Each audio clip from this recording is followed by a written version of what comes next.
Bom dia a todos os brasileiros democráticos, brasileiros de bem, brasileiros que querem ver o seu país no primeiro mundo. Escutem bem o que eu vou falar. Quando uma democracia ela não se consolida, tem os seus motivos gravíssimos. É o caso do Brasil. O caso do Brasil. Vamos começar do primeiro presidente civil que assumiu pós a verdadeira democracia, que foi o militarismo. Foram os militares.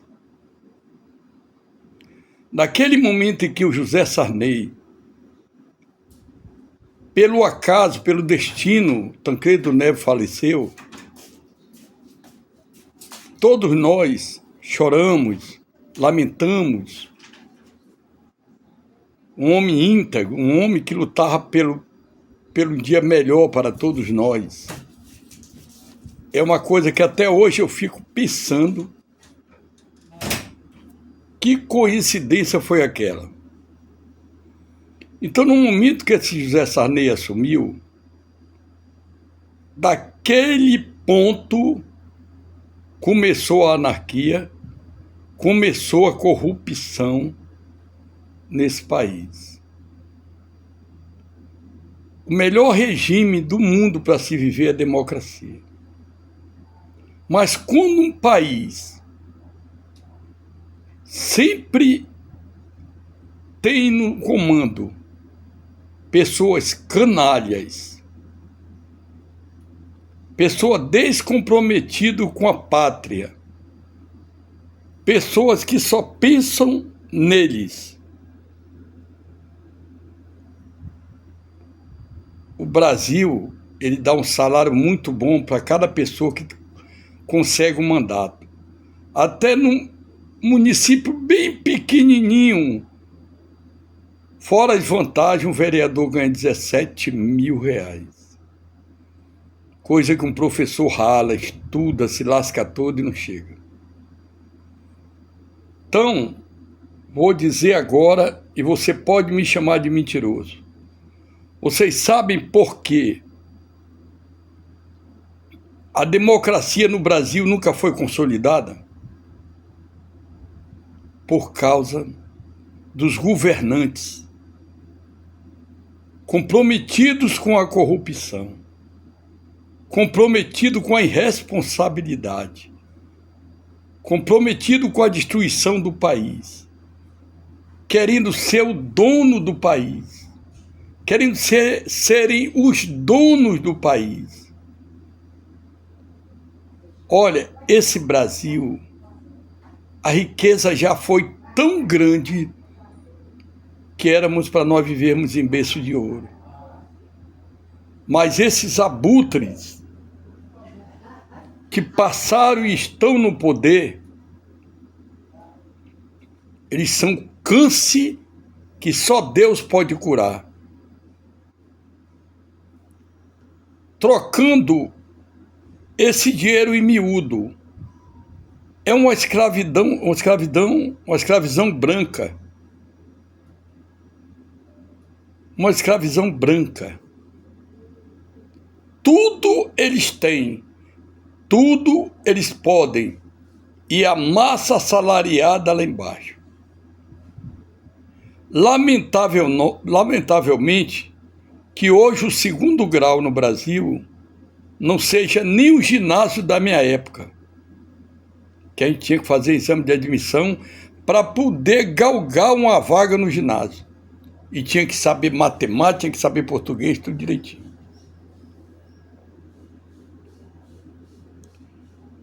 É triste de ver como um homem despreparado intelectualmente, culturalmente, sem quaisquer requisitos que lhe dê respaldo para assumir uma presidência da República. É muito fácil ter um monte de dinheiro e persuadir. Hoje eu vejo o Barroso, que para mim este de ministro, para ele não merece, Gilmar Mendes, Alexandre de Moraes, que foi um aborto que chegou agora, Fachin, essa outra senhora que está aí, que eu não vou nem querer dizer o nome dela, e outros, que criticavam, que batiam na mesma tecla contra a corrupção. Eu ficava alegre, eu ficava feliz, eu ficava naquela expectativa. Digo, esses homens foram homens que Deus mandou para assumir a rédea do país.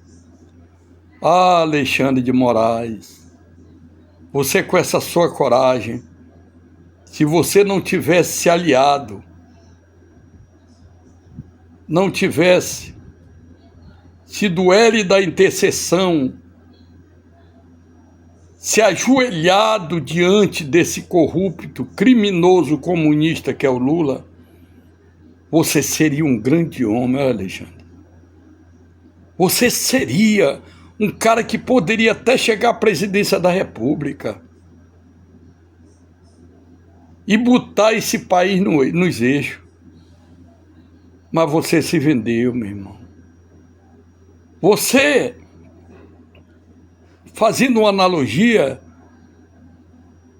é idêntico a Judas Iscariotes, que andava com Jesus. E Jesus dizia, Judas é isso. Mas Judas queria que Jesus tomasse o Império Romano e acabasse com todas aquelas balbúrdias, aquelas atrocidades de Nero, daqueles imperadores sem vergonha de Roma. E você se vendeu, Alexandre de Moraes. Você traiu, você nos traiu, você traiu a nossa pátria. Os brasileiros famintos, sem emprego, o cara trabalha 20 anos, 18 anos só de carteira assinada e vai ser aposentado com salário mínimo. Será que a tua consciência não dói? Será que o teu coração, que é a tua mente, não entra em tribulação quando tu estás dormindo?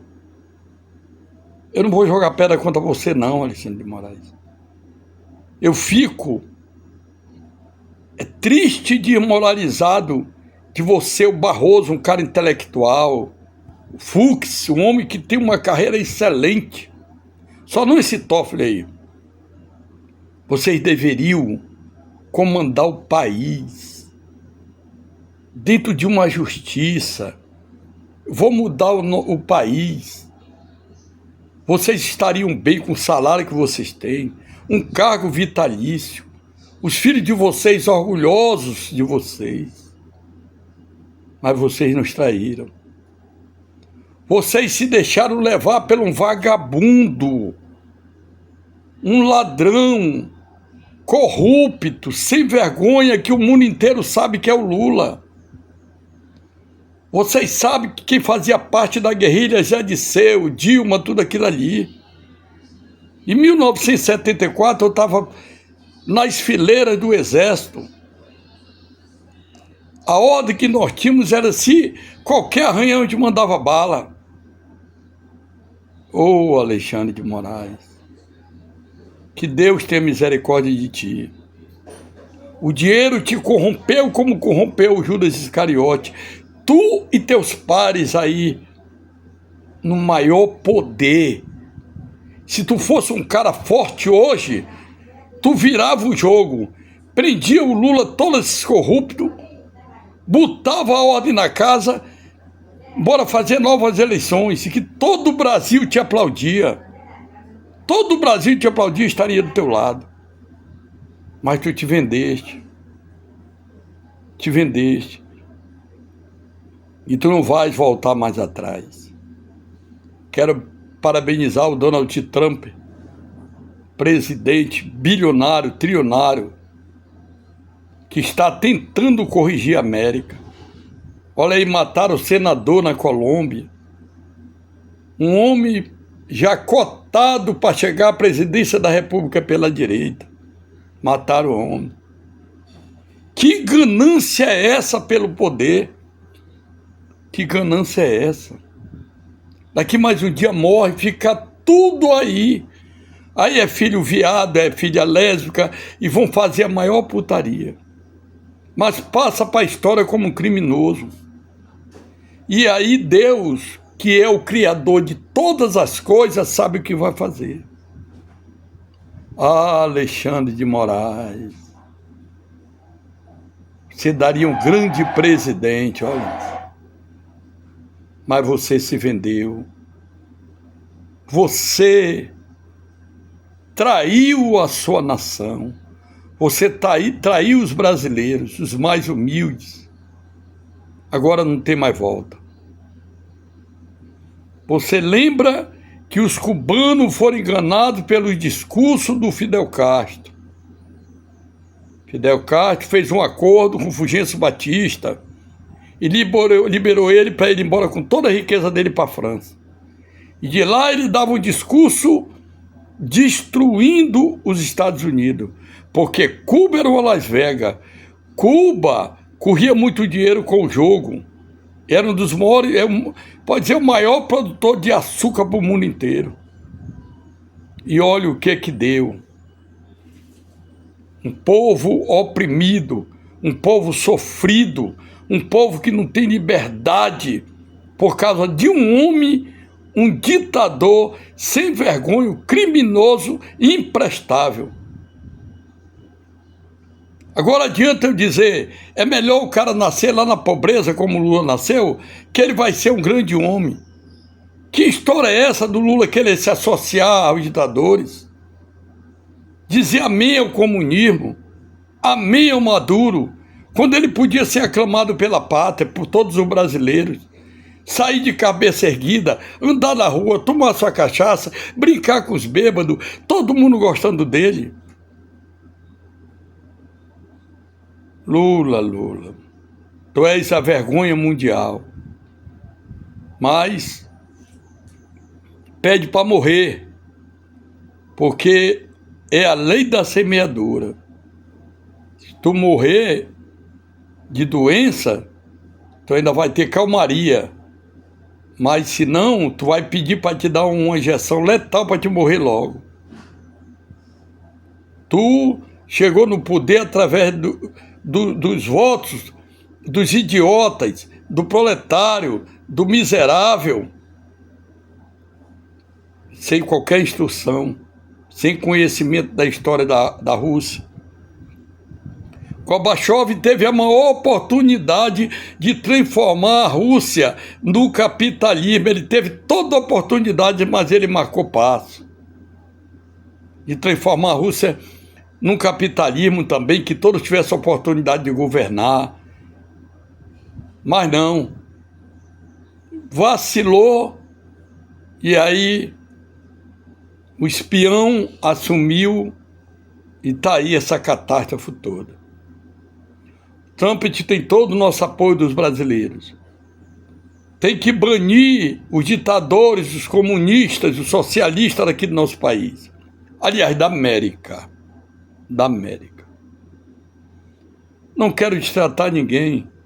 Só quero dizer o quanto é triste de nós termos um STF com pessoas corajosas como o Alexandre de Moraes, e ser traído por um semi-analfabeto, um ignorante, sabe, um zero à esquerda que chama cidadão de cidadão. Chama cidadão de cidadãos. Cidadãos de cidadãos. Meus amigos, nós brasileiros não merecemos isso. D. João VI, quando se viu acuado pelo Napoleão Bonaparte, ele se humilhou perante o comandante-geral da Inglaterra e abriu mão de tudo, dos portos, do ouro. Tinha que comprar só da Inglaterra e vender só para a Inglaterra. Entregou tudo. D. João VI, uma vergonha. Bastou Napoleão dizer que ia assumir o comando de Portugal. Então, sempre eu gosto de repetir isso. Os Estados Unidos foi ocupado em 1492 com a expulsão dos franceses de lá. A Inglaterra estava além do cercamento, não tinha mais lugar para ninguém. Quando eles expulsaram os franceses e pegaram os excedentes justamente com os outros países e assumiram os Estados Unidos da América. E o Brasil foi ocupado em 1500. Olha uma diferença, 8 anos. E olha onde nós estamos e aonde os Estados Unidos está. Quer dizer, por que eu vou ter raiva dos Estados Unidos? Por que eu vou ter ódio dos Estados Unidos? Como os Estados Unidos dão oportunidade para todo mundo. É a lei do comprar e vender. Do comprar e vender. Mas chega no poder brasileiro, governador, prefeito, presidente da República, senadores, deputados federais, e se tornam individualistas. Já começa a pensar só em causa própria. Meu salário é alto e toda essa vantagem, mas é pouco, eu vou roubar. Eu vou votar para o Lula aumentar os impostos para massacrar mais esses desgraçados que votaram em mim. E nós somos idiotas. Nós somos hipócritas. Porque nós estamos no beco sem saída. Nós estamos no lago onde tem só crocodilo e piranhas. Se correr, o bicho pega, se parar, o bicho come. Temos que votar, que o voto é obrigatório. Mas assim como aquele povo de Israel sofria nas garras de Faraó, e Deus levantou Moisés no deserto, e foi criado dentro dos palácios, se preparou com a cultura egípcia, e depois Deus delegou poderes a Moisés, e tirou o seu povo das garras de Faraó, abriu o mar vermelho e os povos passaram. Por serem murmuradores, passaram 40 anos fazendo a circunferência. Dessa forma o Brasil vai se libertar, a América vai se libertar. E eu digo, eu sou americano, eu amo os Estados Unidos, eu amo a democracia. E essa quadrilha que está aí, a punição virá, em primeiro lugar de Deus, depois dos países democráticos do mundo. Até o próximo vídeo. Compartilha, meus amigos, porque a nossa liberdade, ela é inegociável. Liberdade já, ditadura nunca.